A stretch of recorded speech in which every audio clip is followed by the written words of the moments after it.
Hey guys, this is Ken McElroy, and you are listening to the Mailbox Money Show with Bronson Hill. All right, Peter Pham here has this great thing called inversion theory, or it's inversion investing, really. It's the idea of being a contrarian investor and approaching things from a different standpoint. He gives the example of Batman, right? Batman is known as a vigilante, right? So the public know him. We're watching the movie, so we know he's actually a good guy, but he can also be perceived as being this guy who's taking justice into his own hands, who's out acting kind of on his own, so the public can be against him. And so when we're investing, it's important to have our own approach when we look at things. So Peter has done all kinds of things. He manages about 60 million assets under management as an investment advisor. He has a newsletter which has over 7,000 subscribers. And he has he writes for something called the Morgan Report, which is with my friend David Morgan, who does a lot of metals investing.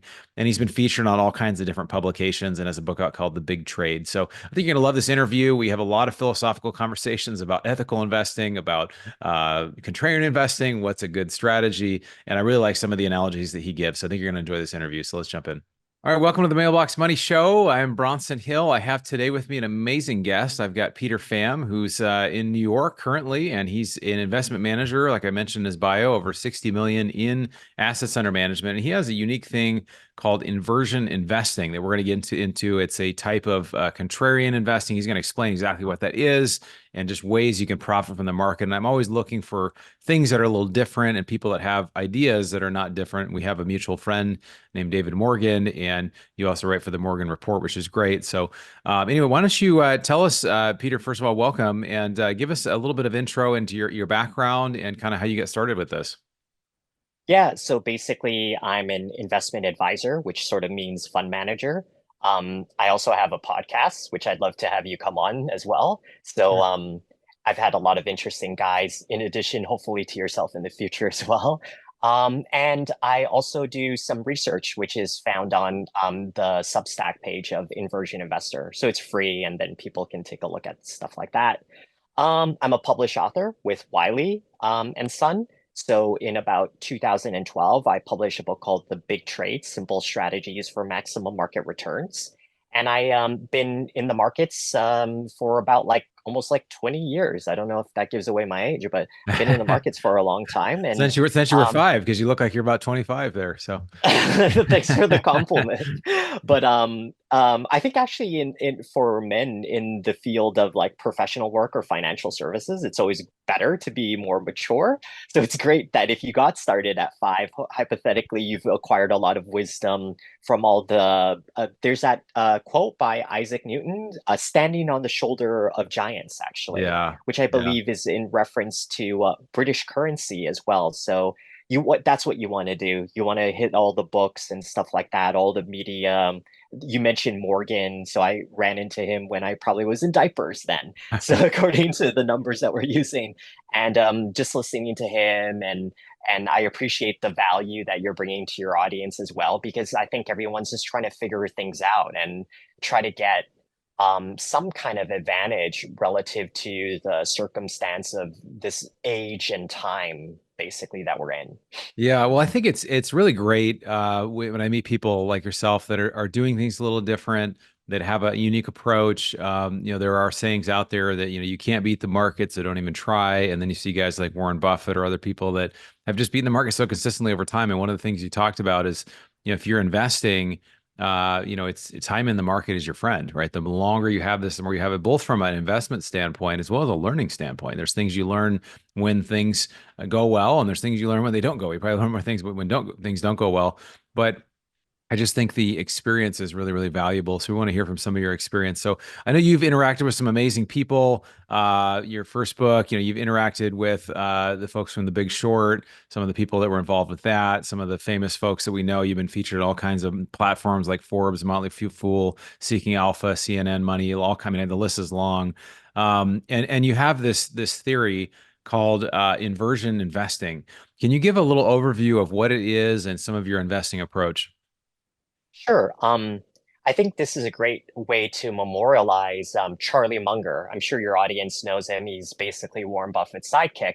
And one of his best quotes, and by the way, I believe he's much more insightful than Buffett. I don't know if Buffett presents himself in a folksy manner to make it more maybe as a Wall Street spokesperson, basically. But when you listen to Munger, you will find that he has a lot more kernels of wisdom. And for your audience, the value of obtaining those kernels of wisdom is that hopefully it goes into your mind and it allows you to identify a way to basically go out there and fish, meaning go out there and be able to capture a capital gain analogously. Right. So Munger says this great line is that I think I'm quoting correctly when I'm saying always invert. Yeah. And I'm sure your audience, either they can see on my website, because I'm certain I posted that because to explain the name, but I'm sure even if one searches on YouTube or the interweb, they'll find his reference to that line. Now, what's interesting about that line is like, what does that mean? It sounds kind of interesting, sounds really smart and savvy, but what does that mean? And I've taken its meaning to understand another documentary that I watched, which was called The Commanding Heights.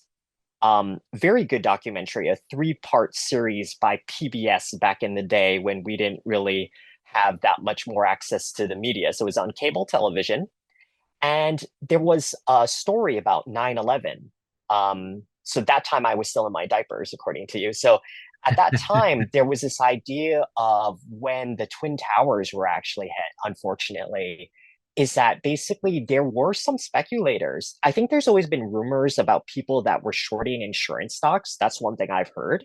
And then there were some futures traders that were basically going long gold prior and after, let's say, Tower 1 or Tower 2 got hit. And that always stuck to me because the individual in that interview, he kind of said that he got like basically a lot of backlash for that, right? I think when you're thinking about positions that might appear to be quote unquote unpatriotic, that it implies that you're some nefarious or evil person. But I like to tell to your audience is that I have no like basically backing by anyone. I'm just literally an individual sitting here and trying to find opportunities in the market.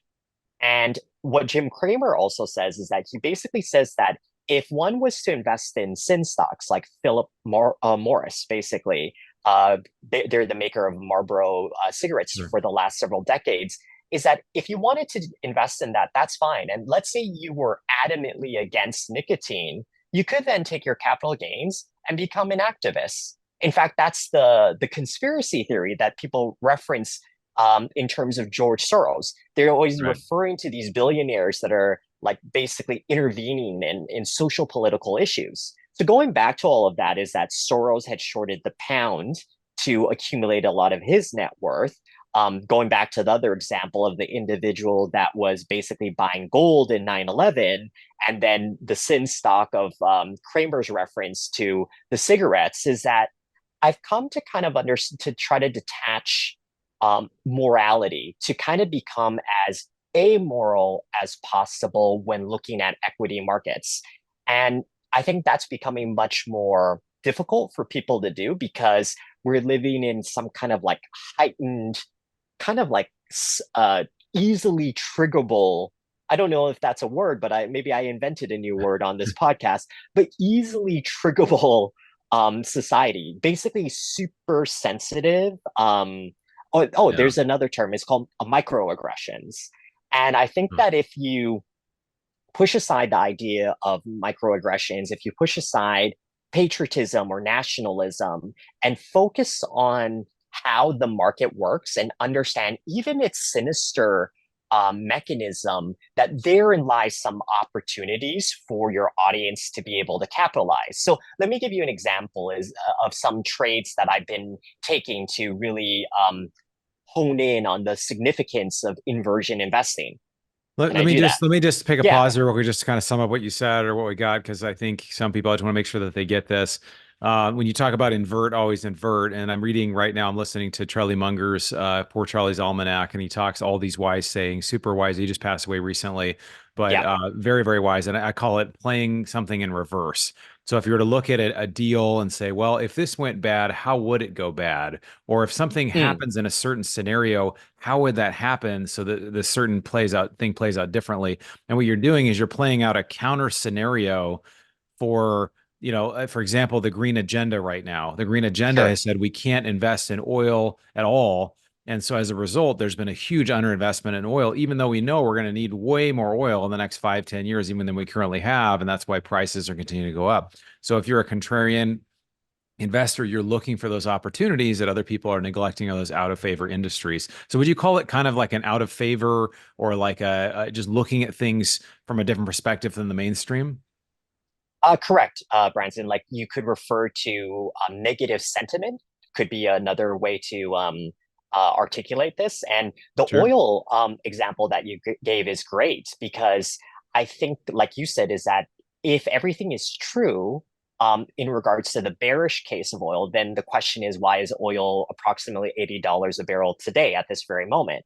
And Right. more importantly, is like with all this attempt to decouple things like even the petrodollar and basically the chance to unlock future supply even from the United States, the question still remains is why you have levitated oil prices and why are big oil companies still extremely profitable, especially at these kind of prices. So therefore, that's the sentiment, the anti-sentiments position that you might want to consider, for example. I think simply put, to make it even easier for us to visualize the oil opportunity is simply to understand that energy fuels GDP growth. So if the government, the central planners want to ensure GDP growth, they're basically getting it from two sources. They're getting it from basically human resources. That's why the jobs data is so important to understand how the economy or the populace is being utilized to create productivity for GDP. And then also the natural resources, and oil converts into energy that's used to boost and bolster productivity, which then equates to GDP to justify the debt spending. So even from a very high level perspective, once you understand the mental model in which you should be thinking, it allows one to invert more easily. And I Yeah, think I really like yeah, what you shared. I want to just jump in here, yeah, because I like, a little more of a conversation, because it's just helpful to kind of for people to track, I think, too. But I think from an approach, it is really that fundamental thing of where is the value, right? So a lot of times there's a lot of value. It's been said, I think Ben Graham, who is Warren Buffett's mentor, who wrote the book Security Analysis, and also wrote, it was another couple books that he wrote that were I can't remember what was this big famous book, but he had a couple of really well-known books. And he would say, in the short run, the stock market is a voting machine, like who's popular, and in the long run, it's a weighing machine. And I think that's mm, still true. It really comes down to the value that's being created. And so often, like you said, removing the morality, or removing the what's right or wrong, and just saying, well, where is the value here? Is there something that has a lot of value? And I look at value. I mean, true value investors would say, well, where's the earnings? Where's the income? Some people would say, well, earnings and incomes aren't as important if you have these big growth potentials, which I think both can be a little true. But yeah, I'd love to know a little bit more about that kind of, how a regular investor can take advantage of that. sure. I think a great way is to build on top of this oil analogy that we're using, and then segue that to even further inversions within the oil complex. Let me give you an example. So, what do you think are probably some of the more geopolitically sensitive areas on planet Earth at this moment? Do you have a take? How about you represent the audience, and then we'll work it. Geopolitically sensitive, Yeah, like from war, or just from politics and all the above? everything. Yeah, Everything. I everything. would say where you have well, a couple of things. One would be unstable leadership. So if you have dictator leadership, primarily where property rights are not respected. So somebody owns something, but then Yeah. actually you don't own it. So I think there's a lot of parts of Africa, parts of Southeast Asia potentially. I mean, there's countries, various places, but I think a lot of it has to do with leadership and property rights. Sure. Let's focus in on war then. What do you think are Okay. some of the more sensitive areas from Well, a war standpoint? yeah. Well, I think any place that's at war currently, right? So any place that Yeah, there is a war or there's maybe there's a brewing, you'd say Ukraine or yeah, whatever the other, hot spots are. And I know there's many wars going on right now. That's probably the most famous one. sure. If you remember, George Bush Jr., I don't know if you remember because I don't know who was in diapers first or after, but let me share to the audience is that That's so George good. Bush Jr. had used a term, a very neocon term, but again, all part of our thinking about how to identify inversions. He referred to these entities part of the axis of evil. I don't know if you ever heard that term, Yeah, I but remember. the okay, so the axis of evil represents basically Russia, China, and Iran. And interestingly enough, if you're looking at geopolitics, probably the three major hotbeds right now are basically involve Russia via Ukraine, China via Taiwan, Iran via Israel. And effectively, you have a full offensive from what's been called by neocons as the axis of evil. So, what does a double inverter or what does an inverter do? The double inversion, by the way, refers to two negatives make a positive. That's a simple expression, but mathematically true as well. Two negatives make a positive. So what have we seen that's happened in mainland America and the developed West? We saw a lot of protests, if you notice, in regards to these wars and what's happening, right? Let's take the example of what's happening in the Middle East, right? So in New York, for example, a lot of college campuses were being protested because the idea was that some endowment funds might have been invested, let's say, in Israel.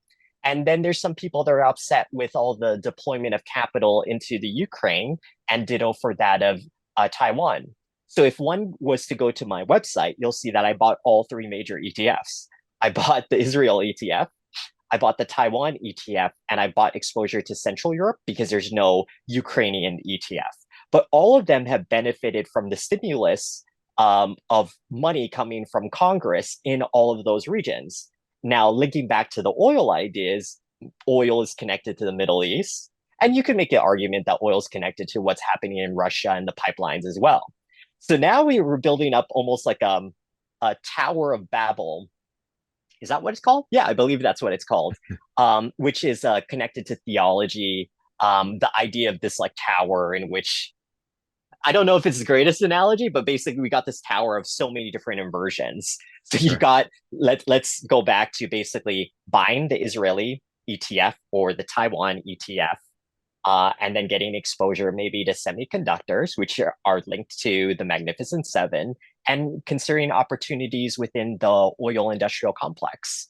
So you got a Real double quick, play. would you Yeah, say, so it sounds like from what you're sharing that this is, I mean, the way I would look at this is like an event-driven trading strategy where you're looking for things that are, you're like as a trader, would you getting ahead of information or like not just the first ripple, like, okay, so there's a war and there's some production things. So it's like, no, what's the second and third kind of domino to fall? So if this happens, this is going to happen. It's going to cause a pressure here. And it's always interesting. We look back, there's this hindsight bias. And we're like, oh, why didn't I think, I should buy, as they're creating all correct. this currency, I should have bought more real estate. I should have done if this. I should if have I done could that. interject on Yeah, that please. line, because that's so Yeah. very critical, and again, if one puts on the inversionary lens, is all of the Iraq War, as demonstrated by protesters, the argument was that it was about the oil that was in basically Iraq and Kuwait and all of that, and they've even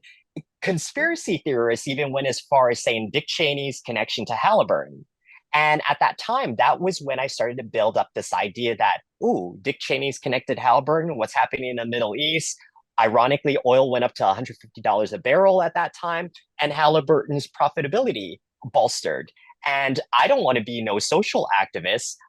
We got to take care of ourselves. Jordan Peterson, a Canadian, by the way, says Yeah. that you gotta basically make sure your room is clean, or you gotta make sure you're okay before you go out there and do anything. Why would you want to be basically a broke person sitting on a university campus or being disgruntled about occupying Wall Street, by the way, which happened a few years ago when you should have been buying the Wall Street banks, which have actually done quite well as well. So the mental framework has been looking at things that are happening in our world that make a lot of people upset, get a lot of people triggered, frustrate so many different people, but figuring out and using your mind to figure out how you can monetize that, not because you agree with any of this, by the way.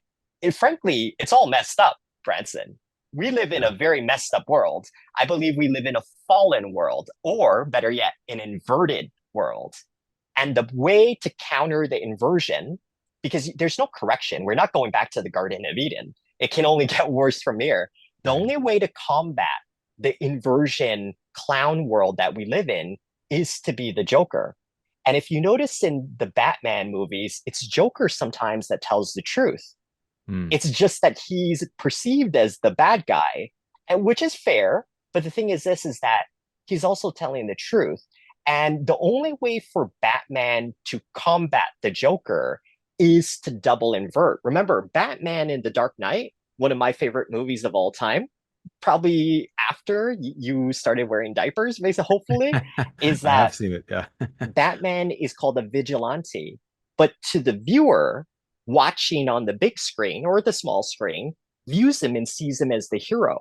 Right. So I feel like basically a astute speculator that's using an inversionary manner of thinking appears to many people as some kind of like corporatist, Wall Street guy. But actually, what if he's the guy that's simply trying to become Bruce Wayne? Because Bruce Wayne was fortunate enough to get inheritance, but I believe the real skill is to create your own family dynasty or empower yourself. And then if you want to be a do-gooder or a vigilante, by all means. Like, I live in New York, and hopefully in the evenings one day I can put on a bat suit and fight criminals or something like that. But I need to get myself, ironically, I I thought said your that bat then. suit was going to like show up or something. Yeah, The I camera thought, backed out there. yeah, there's all sorts of special effects that are happening now. Yeah. So that's the point. So just to recap, again, is use inversionary thinking to think about markets in order to empower yourself, not because you're a good person or a bad person, but because you're trying to double invert all the inversions that are happening in our clown world, basically. Yeah, no, I love this thought because again, I think it requires independent thinking. There's so many people that You got a Lex Luthor vibe, by the way. I'm starting to thank you. notice that Yeah, right I'm now. Yeah. actually a bad guy that's actually a good guy that you think is a You need a bad double guy. invert. Oh, a double Exactly. invert. Yeah. So, but I think in life it's so freeing. I've been through some circumstances that, just at times where I just, I really cared a lot what people thought about me. Honestly, I was Mm. very controlled, just by what people thought about me. And then I realized I got to a place in a situation where I was like, I just don't care. I'd rather do what I feel is right and everybody think I'm an idiot or think I'm not a good person, but do the right thing because that's how the person I want to be. That's the value that I have. And I think that for what you're talking about with investing, it's all about the perspective, right? So what can appear to be a good or bad, person in a situation can actually be very different. And it's so easy for us to be controlled by the opinions of others. But if we just think independently, I think it's good to live from our values. And I like personally investing in things that that I like and I believe in. And, but there's also some things that But I that's believe where in. you should caution, because Okay. again, you shouldn't connect your it should never be egotists, like meaning like how you view yourself reflected in your So investments. Your let's investment, talk about that yeah, for a second. Let's talk because I'm curious on that. So let's say I believe smoking is harmful for people and it kills people. Let's say it killed my aunt, and yeah. I feel really like I loved my aunt, and so therefore, by me investing in Philip Morris, I feel I would be in a way like helping people to destroy themselves. Or let's say it's war products or there's some sort of I don't know, whatever the A ethical bullet thing is. manufacturer, Yeah, exactly. exactly. So what is well, I think of bullets. I mean, yeah, if somebody has a real problem with guns or the world be I'm not a anti-gun person, but let's say there's something morally I don't know, the adult entertainment industry, let's whatever the thing is, right, that causes harm in Correct. people's lives, whatever. By investing in that, like, talk to me about why, because I feel like if I invest in those things, I'm actually supporting them because I'm actually potentially increasing their demand, increasing the market cap. I'm an owner now of this specific company, which if I own shares, I actually am an owner of this company. I'm a part owner. If I owned all the shares, I would actually own the company. So from your theory, I guess how would you look at that differently, or what's your approach on that? Let's go back to an example that Warren Buffett gives, is that he cites that, let's say he was to start small again. Like, let's say he only had like a few $1 million or even less than Right. that, like most of your audience, is that you should just identify the opportunities that can help you even replicate his performance and his returns. Because at the end of the day, Branson, is that the outside world we cannot control, unfortunately. But what we can do is control ourselves, and we can try to empower ourselves by getting a little bit of De Niro, just like Batman. I don't know why this could turn into a Batman podcast, but he needed, remember, the story arc of Batman is that in order for him to become this quote unquote superhero, is that basically he needs Wayne Enterprises to have taken care of him. But unfortunately, we don't have, not everyone has that luxury. So we're still small. And I think that until someone can get to a big stage, I understand that a one share owner is sort of an owner, but the truth is this, and I think there is a misnomer, is that it's still very different from like being a 5% owner, in which you have like greater rights. You might even be part of the BOD. You might be able to participate in what's called the primary market as opposed to the public market. It is different. That's why sometimes Buffett, when he wants to transact, he gets these private deals, basically, or better deals. Right. We don't have any of those advantages, and we need every advantage we can get. And if one advantage, unfortunately, is to buy, let's say, cigarette companies in order for us to, it's, Branson, it's already hard enough to beat the street, right? You're trying to basically defeat commissions. You're trying to defeat basically randomness in the market. For goodness sakes, if you knew there was a company that could connect its earnings to some kind of capital gain, you got to take that, especially for your people. Let's just take like the average Joe, right? If you have that, I would encourage you to take that, because let's get you out of having to work like 9 to 5, or let's get you in a situation where you're safely able to retire. And then after, like I said, if you can get to Soros level or Buffett level, sure, be a little bit more selective on how you want the world to develop. But if we're only talking about a few bucks, it doesn't matter, because the whole argument is about inflation, right? So if you're making those few bucks and it's getting destroyed by inflation over a period of time, or the purchasing power is being defeated, I just need to get you into the deep end and above water. And Yeah. then you be the ultimate good Samaritan that you want to be. Yeah, I agree. I think that, there are, we are disadvantaged. I was a registered investment advisor like yourself, but for a There you while I go. wasn't self-managing a fund, but I realized that, Wall Street in general, it's very difficult to beat the big Wall Street players to have all the advantages they have. They have So every they single have every advantage. advantages. They'll cheat to get ahead. I mean, that book called Exactly. Flash Boys, where they're, front running the trades. And, Michael Lewis Exactly. wrote this book. They were taking, pennies off every trade and changing demand one way and the other. And it's so the conflict of interest is insane. But well, brother, I would love to talk with you for a really long time, and you have a lot of valuable things to share. But we're kind of getting to the end of our time. Can you share maybe? I want to get to how people can get in touch with you and follow your you share a lot of great resources online. You have your books. I want you to talk about that in a minute. But what is one takeaway that somebody listening and say, okay, I get it. I should invert. I should look at things differently. What's one takeaway that someone listening who's a passive investor should walk away from this with?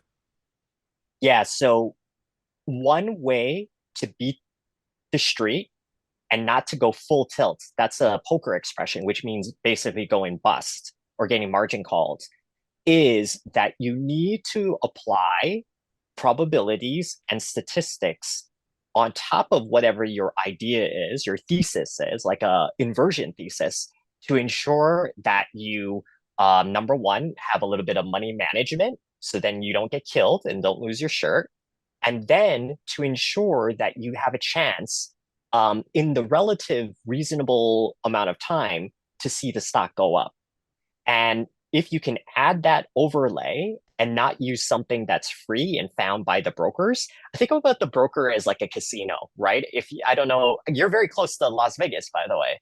So Yeah, a if few you hours. decided, yeah, a few hours, I think is it a 4 hour drive or something like Well, that? it depends on if you leave Friday afternoon, it's 6, 7 hours, but if you it should be about 3.5 hours without traffic. Okay, so we'll try to finish up soon so you have time to drive there Right.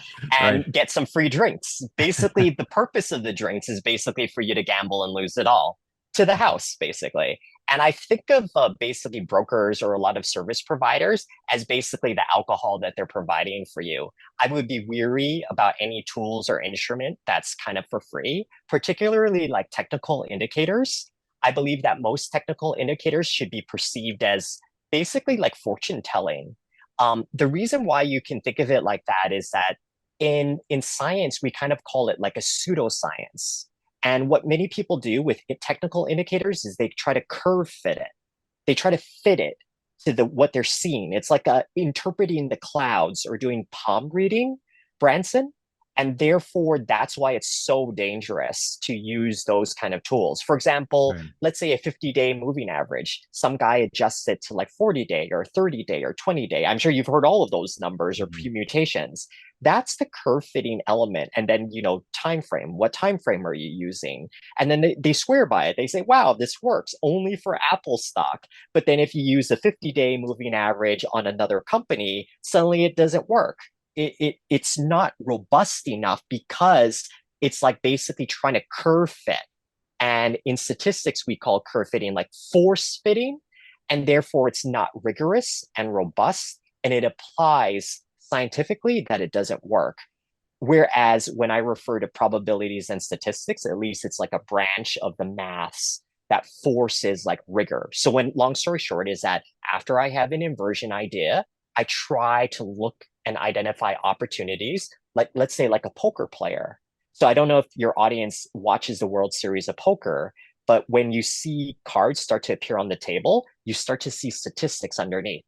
And then the way that they talk about the game, oh, this guy has these many options now that the river and the flop have come out. And you get to see what are their outs. Okay, the word outs is so key because think about it like a stock. What are your outs here? Is it good? Oh man, when I say something interesting, the camera starts to gyrate. It does. What are your outs? Maybe earnings could be your outs. Something geopolitical could be your out. The Fed could be your out. There's so many different outs. And the outs is connected to probability. And at the end of the day, when your audience is going on to like Yahoo Finance and getting a news feed on their favorite stock, if they notice, pay attention, is that every day there's some article that tries its best to explain why prices moved the way that it did. But the truth is this, Branson, and for your audience, it's all random. One day it could be a technical reason. Another day it could be whatever Trump says about Taiwan. Another day it could be like AI taking over. Another day it could be this and that. And that's why I'm saying that different outs are happening almost every second and every minute for your stock. And Yeah. that's why there's no one silver bullet besides understanding the probabilities of it going up or down. That's great, brother. Well, I really appreciate you coming on today. How can people get in touch with you and follow what you're doing? Yeah, they should basically go to Inversion Investor, which is the Substack page. I believe it's like inversioninvestor.substack.com. And what they'll see there, and what I was trying to share to you, is that by using statistics and probabilities, in addition to inversion way of looking at the world, I was able to identify like tick by tick, minute by minute, every single move in the S&P 500 on an intraday basis. Which, by the way, the same methodology can be used on a longer term, like a daily chart or like a monthly chart or even a quarterly chart. And that's what your audience should be paying attention to. If the person's methodology can work in the smallest time frames and the longest time frames, because that implies that whatever they're doing is a little bit more robust. Everything else, Branson, is kind of random. So I'm sure you have friends, I have friends, and your audience has friends of people that say, oh, yeah, I always told you guys that stock would go up. I should have bought it. Or Bitcoin, I could have bought it at this time. And they'll tell you the reason. But what you got to understand and what your audience has got to understand is that reason was only at most like a 30% or 40% at most contribution to why that stock went the way that it did. Yeah. So everyone's basically playing Monday morning quarterback, and they're trying to attribute a movement of an asset class to accentuate their ego, but that's not the way to play the game. Well, brother, I appreciate you coming on today. It's been a great conversation. I'm looking forward to being on your show. I encourage people to reach out to you, and really, I look forward to connecting more with you. So thanks for being here today, brother. Thank you very much. And I hope that you don't get caught in the rush hour traffic as you're driving off to Vegas. Thanks, man. I'll try not to. Thanks, brother. All right. So lots of good things from that interview. I think that, if you're an investor, you should always be learning. You should always be looking for opposing viewpoints. I think he said something that was interesting to me, that it doesn't matter what you invest in, just basically trying to find a way to make money until you get to a certain level. That's not necessarily a view I share, but I'm interested to hear his idea, right? Because the ideas are something I can learn from and say, well, how do I engage with this? This is something that I want to do. I don't want to invest in Philip Morris because they make cigarettes and that causes cancer. Other people say, hey, I really want to invest in this. I invest in oil and gas. Or other people would say, well, I don't want to do that because I like their green agenda or other things there. So it's fine. I think it's good to be consistent with what it is you have a value in. And then as you approach those things in your investing, you can feel really good about what you invest in. But that's my own opinion. But I'd love to know from you what you got out of this interview and who you think I should interview next. So hit me up on social media. I'd love to hear some comments from you. And again, if you haven't joined our investment club, you're missing out on some amazing deals in real estate, outside of real estate, cash flowing deals, ones that provide appreciation or ones that provide tax benefits, or potentially all three. So go to bronsonequity.com. You can check that out, potentially in the link below as well. And we'll look forward to connecting with you on the next episode of the Mailbox Money Show. You've been listening to the Mailbox Money Podcast. For more free resources, articles, and videos, go to bronsonequity.com. There you can download your copy of the special report, The Single Best Investment Strategy During and After a Pandemic. None of the information shared here is an offer to buy a specific investment, and this is for educational purposes only. Consult your financial, legal, and tax professionals and use your own common sense before making any investment decisions. Thanks for joining us, and be sure to tune in next time for more Mailbox Money.